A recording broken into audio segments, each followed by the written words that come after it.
पिछले chainsaw man मांगा explain video में मैंने 39 to 42 चैप्टर्स को एक्सप्लेन किया था और आज मैं उसके बाद के चैप्टर्स को एक्सप्लेन करूंगा। शुरू करते हैं वीडियो को।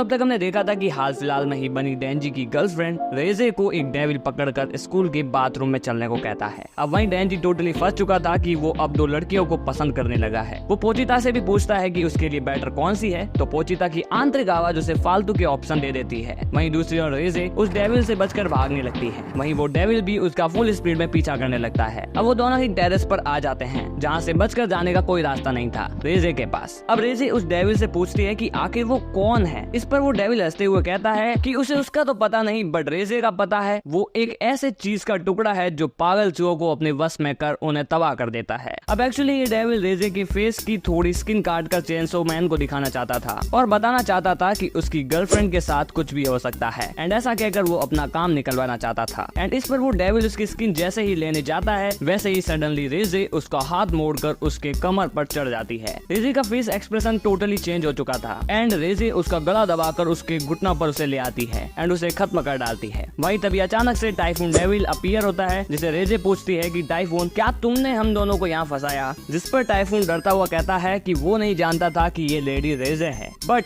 आखिर ये रेजे है कौन और टाइफून को ये कैसे जानती है। अब रेजे फिर आकर डेंजी से मिलती है एंड जैसा कि फेस्टिवल में जाने की बात हुई थी वो दोनों फेस्टिवल में जाकर मजे करने लगते हैं। अब रेजे डेंजी को एक पहाड़ पर लेकर आती है जो जगह उसके बॉस ने उसे सजेस्ट करी थी। अब रेजे फिर से डेंजी के लिए सॉरी फील करते हुए कहती है कि वो नहीं चाहती कि डेंजी अपनी डेविल हंटर्स की जॉब कंटिन्यू करे एंड अगर वो जॉब छोड़ देगा तो रेजे उसे सारी खुशियां देगी, बट एज ए कॉन्ट्रैक्ट डेंजी ऐसा नहीं कर सकता था। अगर उसने ऐसा किया तो डेविल हंटर्स उसे ढूंढ कर खत्म कर देंगे, बट रेजे उसे फिर भी यही कहती है कि वो उसे एक ऐसी जगह ले जाएगी जहाँ उसे कोई भी ढूंढ नहीं पाएगा। एंड वो ऐसा इसीलिए कहती है बिकॉज वो डेंजी को पसंद करने लगी थी। आफ्टर लव कन्फेशन डेंजी भी अपना लव कन्फेस करता है, बट दुविधा ये थी कि डेंजी को भी ये जॉब पसंद आने लगी थी एंड उसके काफी दोस्त भी वहाँ बन गए थे। तो ही वांट्स कि वो ये काम भी करे एंड रेजे के साथ भी रहे। इस पर रेजे समझ जाती है कि डेंजी किसी और को भी प्यार करता है। तो इस पर अचानक से रेजे डेंजी को किस कर देती है, बट सडन ही डेंजी दूर जाकर गिरता है एंड हमें मालूम पड़ता है कि किस के दौरान रेजे डेंजी की जीभ काट देती है। बट ऐसा क्यों? यहाँ डेंजी के मुंह से खून आने लगता है। तभी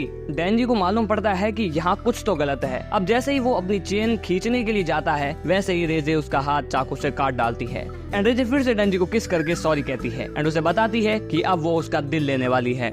अब जैसे ही वो अपना हाथ आगे बढ़ाती है वैसे ही शार्क डेविल जमीन से निकलकर डेंजी को बचा लेता है। शार्क को मालूम पड़ जाता है कि इसमें से बॉम्ब जैसी बदबू आ रही है एंड वहीं रेजे अपने गले पर लगी पिन को खींच डालती है, जस्ट लाइक चेनसो मैन जैसे वो अपनी चैन खींच लेता है एंड उसके मुंह पर जोर का ब्लास्ट होता है। और अब हमें मालूम पड़ता है कि रेजे तो एक डेविल निकली एंड वो भी बॉम्ब डेविल। अब बॉम्ब डेविल शार्क का पीछा करते हुए एक जोर का ब्लास्ट करती है जिससे शार्क अपना बैलेंस खो देता है और डगमगा जाता है। अब बॉम्ब डेविल शार्क को कहती है अगर वो डेंजी को यहाँ छोड़कर चला जाए तो वो उसे बख्श देगी, लेकिन शार्क ऐसा करना नहीं चाहता था। तो इस पर शार्क अपना फेस डेविल का बनाकर उस पर जोर से वार करता है, but bomb easily handle him and उसे एक टच में ही उड़ा डालती है। तभी वहाँ कुछ छोटे मोटे डेविल हंटर्स आते हैं जिसे बॉम्ब छोटे से स्ट्रोक में ही उड़ा डालती है, बट इतना टाइम इनफ था डेंजी को वहाँ से गायब करने के लिए। अब अगला scene Devil Extermination Division training faculty का देखते हैं जहाँ आकी बॉक्सिंग मैच जीत जाता है एंड अब एक नोमो नाम का बंदा आकी से कहता है कि क्यों ना आकी इस ट्रेनिंग बूट को वापस से ज्वाइन कर ले, क्योंकि वैसे भी वो स्पेशल डिवीजन में रहकर खून खराबे ही देखने वाला है और अगले 5 साल बाद अगर वो यहाँ रहा तो आकी को वाइस प्रेसिडेंट भी बना देगा। बट आकी थैंक्स बोलकर वहाँ से निकल जाता है। अब एंजल आकी को पिकअप करती है। वैसे सारी बातें एंजल वहाँ सुन रही थी तो आकी से वो कहती है कि उसने नोमो से सच क्यों नहीं बोला कि वो 5 साल बाद तो वैसे भी मरने वाला है। आकी इस बात पर चौंक जाता है कि आखिर इसे किसने बताया कि वो 5 साल बाद मरने वाला है, जिस पर एंजल बताती है कि इसे ये बात पावर ने बताई है।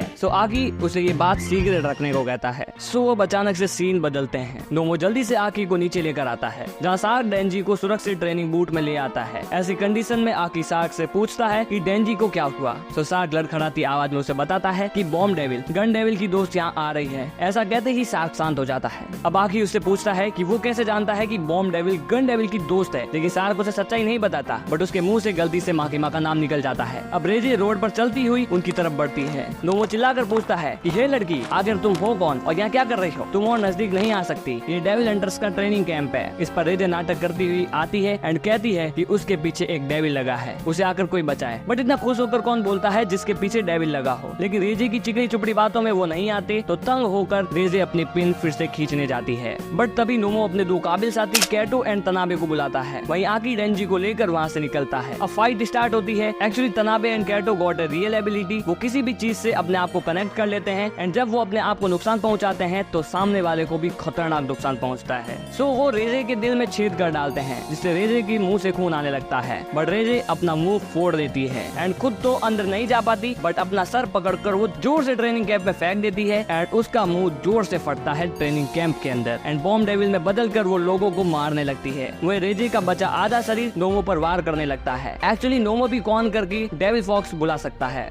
बट उसकी फॉक्स डेविल को रेजे आसानी से डॉज करते हुए चली जाती है। वहीं दूसरी ओर बॉम्ब डेविल सभी को खत्म कर डालती है because everyone asking for permission on shoot on her. वहीं नोमो फिर आता है एंड बॉम्ब डेविल पर कौन करके फॉक्स डेविल का अटैक करता है, बट उसे बॉम्ब आसानी से डॉज करके नोमो के मुंह के पास आ जाती है एंड उसे पकड़कर जैसे ही खत्म करने जाती है कि तभी एक कौन और होता है and bomb devil fox devil के मुंह में होती है, बट फॉक्स डेविल को उसका टेस्ट पसंद नहीं आता तो वो उसे छोड़कर वहाँ से चला जाता है। तो अब बॉम्ब डेविल उन दोनों की तरफ बढ़ती है। वहीं दूसरी तरफ आकी, सार्क, एंजल एंड डेंजी कार से वहाँ से जाने लगते हैं। आकी उन दोनों को डेंजी को अपना ब्लड पिलवाने को कहता है, बट तभी अचानक से बॉम्ब उनके कार के सामने आ जाती है एंड वो आकी के दोनों दोस्तों के कटे सिर को आकी को दिखाती है। सो आज की वीडियो में बस इतना ही। हम इसके अगले पार्ट को फिर से कंटिन्यू करने वाले हैं और वो भी 2-3 दिन में वीडियो आ जाएगी। बस तुम्हें ये करना है कि अगर तुम इस वीडियो को तुम अच्छे से लाइक एंड शेयर कर दोगे यार तो भाई भला हो जाएगा मेरा भी। मतलब अगर तुम लाइक और शेयर अच्छे खासे कर देते हो तो इस पर मैं अगला पार्ट बहुत जल्दी लेके आ जाऊंगा 2 ही दिनों में। हाँ वैसे भी लाने ही वाला हूँ, बट तो भी लाइक एंड सब्सक्राइब कर दो। बाकी मैं मिलता हूँ अगली वीडियो में। Till then bye.